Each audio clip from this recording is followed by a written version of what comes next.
चलिए खबरों में आगे बढ़ते बताते चले स्पेशल रिपोर्ट में कि गजा के युद्ध को 200 से ज्यादा दिन हो चुके हैं और अब बड़ी खबर यह है कि इस युद्ध में चीन कूद पड़ा है। चीन के आने से सबसे बड़ा खतरा इजराइल पर मंडराने लगा है। चीन ने फिलिस्तीनियों के दो गुटों हमास और फतह का आपस में समझौता करा दिया है। इस बड़ी डील के बाद अब गजा से लेकर तेल अवीव तक इजराइल को डबल अटैक की वार्निंग मिली है। देखिए रिपोर्ट।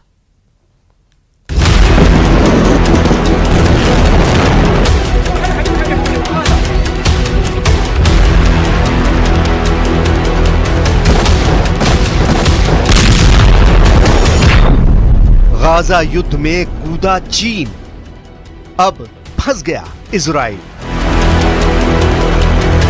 200 दिन की जंग के बाद इजराइल के लिए गाजा युद्ध एक बार फिर नासूर बनता जा रहा है।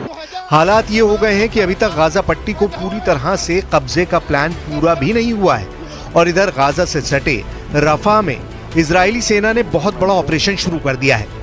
पिछले 15 दिनों के अंदर इजरायली सेना ने रफा में 2 जबरदस्त और बेहद खूनी हमले किए हैं, जिससे सबसे ज्यादा फिलिस्तीनी महिलाएं और बच्चे मारे गए हैं।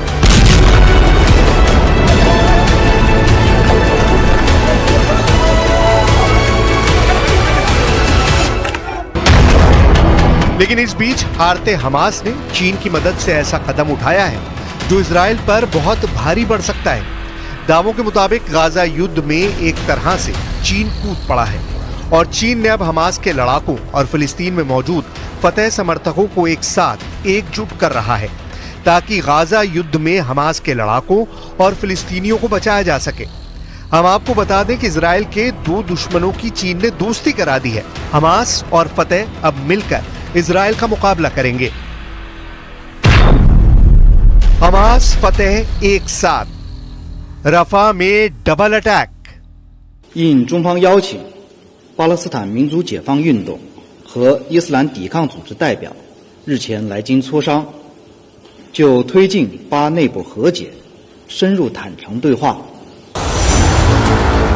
हम आपको बता दें कि फिलिस्तीन में 2 गुट हैं जो फिलिस्तीनियों के हक के लिए जंग कर रहे हैं। ये हैं फिलिस्तीनी समूह फतह और हमास। फिलिस्तीनी समूह फतह और हमास लगभग 2 दशक से एक दूसरे के कट्टर दुश्मन रहे हैं, लेकिन अब चीन ने इजराइल के खिलाफ फिलिस्तीनी समूह फतह और हमास को एक साथ ला दिया है। दोनों को इजराइल के खिलाफ एकजुट कर दिया है। चीनी विदेश मंत्रालय के प्रवक्ता लिन जियान का दावा है कि फिलिस्तीनियों की खातिर फतह और हमास ने दुश्मनी भुलाकर एक दूसरे से हाथ मिला लिया है ताकि इजराइल के हमलों का मुकाबला गाजा और रफा में किया जा सके।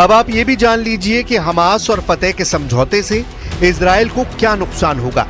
पश्चिमी मीडिया के मुताबिक और कुछ गाजा युद्ध के जानकारों के मुताबिक अभी तक इजराइल की खुफिया एजेंसी मोसाद और शिन बेत गाजा में इसलिए कामयाब हो रही हैं क्योंकि हमास लड़ाकों की मुखबरी में फिलिस्तीनी गुट फतह समर्थकों का जबरदस्त हाथ था जो हमास के टॉप कमांडर्स की मुखबरी कर रहे थे। लेकिन समझौता हो जाने के बाद अब हमास और फतह समर्थक मिलकर इजरायली सेना पर हमला करेंगे क्योंकि रफा में इजराइल ने हमले बहुत तेज कर दिए हैं। जरा इस एनिमेशन से समझिए क्यों रफा में इजरायली ऑपरेशन को खूनी युद्ध कहा जा रहा है। गाजा पट्टी के दक्षिणी शहर रफा में इजराइल बड़ा ऑपरेशन करने जा रहा है जिसकी वजह से 23 लाख की आबादी वाले इस इलाके में भयानक खून खराबा होगा। यहाँ हमास के लड़ाकों से ज्यादा आम इंसान मारे जाएंगे। 15 दिन के अंदर इजराइल की आईडीएफ ने रफा में भीषण हमले किए हैं जिसमें लगभग 50 के करीब फिलिस्तीनी मारे गए हैं। अब रफा में दुनिया वो खूनी मंजर देखने जा रही है जिसकी कल्पना करना भी मुश्किल है। चीन बेशक हमास और फतह के बीच समझौता करा चुका हो, लेकिन जमीन पर चल रही जंग में इजराइल को हराना जरा भी आसान नहीं है। गाजा पट्टी में 35,000 से ज्यादा फिलिस्तीनी मारे जा चुके हैं। हमास के लड़ाके अभी भी इजरायली सेना पर गाजा पट्टी और रफा इलाके से हमले करने में जुटे हैं। सुरंगों का नेटवर्क अभी भी मौजूद है जहां से हमास के लड़ाके हमले कर रहे हैं।